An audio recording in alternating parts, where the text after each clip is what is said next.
I look back a lot and reflect on our arc of success, my wife and myself. We started off, it was just the two of us with this fold-out table and a laptop computer and a little cell phone. And then we ended up with, now we have over 200 employees. We have people in 10 different countries and who are doing support for our organization. We have thousands of clients and will probably be between 50 and 100 million in gross revenue this year. And we've grown pretty steadily. Even through COVID, we had a little bit of a hiccup, but we are continuing to grow and scale and opening new offices. And if you asked me, when we've done this in 12 years, if you asked me 12 years ago if we would be here, in fact, I just literally had lunch today with my wife. We went to a diner that we had our second date on. And I was looking back thinking I was sleeping on a couch and I was a mess. I was bankrupt and I didn't have to file bankruptcy, but I had no money, sleeping on this couch. I had an indoor outdoor table as my dining room table. And to say in 12 years, if you can go and just blow a business up, yes, it's possible. And did I know that we were going to do this? No. I am more successful now than I ever thought I would be. Thank God. I thought I was going to be pretty successful, but I didn't know I'd be this successful. And so I'm really grateful for that God has blessed us. But the question is, how do you keep your brain from getting totally scrambled along the way? And this is the hard part. Most people at this point do not appreciate the extreme pain of leadership at this level. And a lot of people just assume that it's easy to just get from 10 to 25 to 50 to 100 to 200 people and even, let's say, 1,000 people. I think we'll probably top out at 500 to 1,000 employees. It's extremely difficult and it's extremely painful, and you lose a lot of friends along the way. And you will change, you transform yourself, and people won't respect that. And they'll say things like, oh, we always knew you could be successful, right? And they just assume that, and they don't realize the nights you spent literally crying, right? I can't do this. God help me, I'm done. I can't take another person betraying me, stealing from me, when your friends will steal money from you. Those kinds of painful lessons, when you're making the millions, people they just assume that they're entitled to your revenue and things. And so just really painful lessons. How do you stay true to your values? What I did, we did an exercise a few years ago when we wanted to establish our core values. What we did is we just said, what are our core values? Let's go back and look. And we had all of our key players come in the room and we listed out over 100 values, and we distilled them down to 7 values. And I realized those values were with me from the very beginning. I say, you should start off with your core values, right? You should. But most of us don't. We don't know what we're doing. I got a fold out table. I'm just trying to keep the lights on. I don't know about core values. But as you grow, you begin to see certain things become clear. And our 7 core values were, number 1 is service to the clients, service to our team, service to our community, leadership, loyalty, faith, and accountability. And we have a lot of stories about where those values have come through in one way or another and shaped the very track of our business. And if you ask me 20 years ago, 10 years ago, what my core values are, I don't think I could have articulated them like that, but I would have said, yeah, that's important to me. And so you start off with an idea about what your values are, you stay on that track, you make sure. For us, we will always put our clients' needs over our own needs. When I say our first core value is service to our clients, I have story after story where I've made the hard call where the client has benefited and it's hurt our business a little bit, but in the long run, we do a good business and people know, and we get referral business. We had a case where we settled for over $100 million. And that case came from someone who we had to discharge as a client.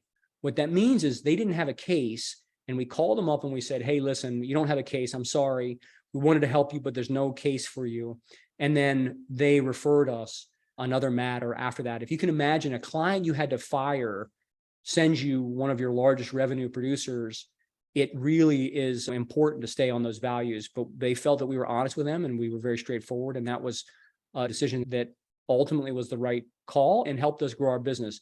So it's important to stay focused on your values, but you probably don't know your values. But think about what's important to you and why you're doing this. Money's never enough, right? This is an important distinction. A lot of people want to get into business. I was like this. When I started my business and I wanted to make a lot of money, it ended up with me sleeping on a couch with a outdoor table as my dining room table, totally broke, financially ruined because I wanted to make a lot of money and I didn't put the client's needs first. I was putting my needs first. When I shifted my focus and it became about the clients, and I said, I'm going to do the best service I possibly can, and I'm going to do a great job, and I know I'm going to get paid if I do a good job, and I'm just going to work real hard for my clients and use all of my talents and abilities, that's when we had the breakthrough moment. The first year we made $500,000. The second year we made over $1 million. And then we've been making over $1 million ever since. But again, the money's the result. It's a barometer. It's not the goal. And it should never be the goal. You can keep track of the money, but it's not what your end goal should be. If it is, you're going to go out of business. It will always happen. So I started, my business now. I was sleeping on a couch. I had an indoor-outdoor table that I was using for my dining room table. I was eating off paper plates, and I had my clothes, and I had a car, and I was upside down. I was actually, my wife and I together were over $450,000 in debt when we started this current business. And I think I had a few $1,000s cash. I was a disaster. And so what it got me to that point, though, was I was like, I'm going to make money. I'll do whatever it takes to make money. I'm going to make the most money I possibly can make. And so I started taking shortcuts, and I tried to start a bunch of businesses that I didn't really care about, that I put money into. And I was like, I could make a lot of money doing this. And so I started a property management company. I started a car dealership, and I just had a lot of experience, but didn't make any money because my heart wasn't in it. I wasn't there saying, hey, I want to serve my clients, my customers. I want to give them the best service possible. And so I was spreading my energy around, and I was chasing out loose ends, and I wasn't doing anything that was meaningful, and I wasn't providing meaningful service. And I ended up losing money in basically every company that I started. And I had a law firm too, which I had problems in that too. And so I think that when you start with the attitude of making money, you're going to be chasing the dollar. That's going to make you make some bad decisions in your life. And the money's not enough to motivate you, man. I remember when we made more than $10 million the first time, I had a problem with a retinal detachment, and I was stuck in a chair for 3 months. And I was like, do I want to retire? Like, I could retire now and I'd be comfortable. Do I want to do this anymore? And if good can be the enemy of great, and money can test you, because if you make a lot of money, all of a sudden, if you're just doing it for the money, you're going to stop, and you're going to be like, this is too much. I don't want to deal with it.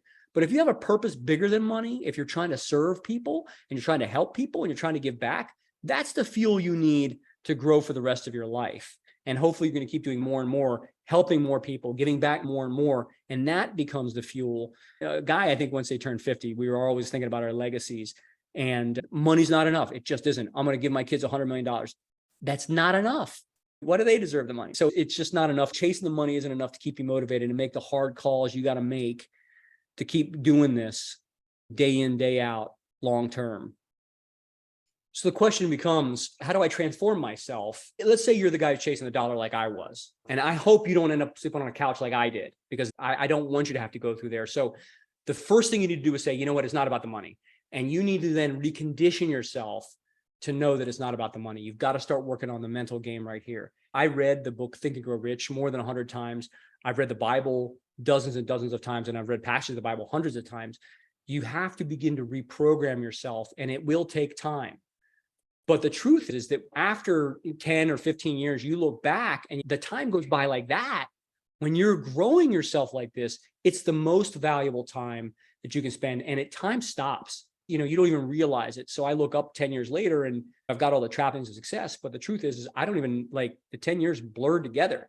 So the good news is, once you get in this zone of the spiritual way of dealing with it, and the right way, and the faith-based way, and the strong foundation, like, time stops and you just grow in a beautiful way. I feel like this is how we're going to be in eternity with God. This is the feeling of being in heaven, where there is that, really, you're growing and you're learning, and it's not like it's a slog anymore. Now, I know I contradict some of the other things I said, where you get betrayed and hurt, and that will happen too. But as far as you working on yourself, you can transform yourself, but you've got to really recondition yourself, is what I'm trying to say. Is if you're after the money, and by the way, I wasn't just after the money, I was after the girls. I wanted the rock star lifestyle, right? I wanted it all. I wanted to be partying, all that. That's my idea when I was in high school, right? That's what I wanted to be, rich and famous and all that. And that, you've got to recondition that mindset.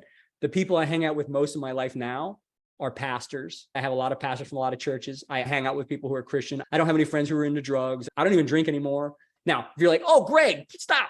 I'm not going to be able to give up my vodka. Listen, man, I used to drink a lot. I did. Over time, I want to be healthier. And my wife and I, maybe I'll have a cocktail once every 3 months or something, but I'm just not interested in that, because what I have now is so much better. I really do enjoy what I'm doing, and the work I do every day, and getting letters from clients who are like, man, you helped me in a time when my kids couldn't afford their school supplies, and we're able to help them out. So that's what I live for today, not the party lifestyle.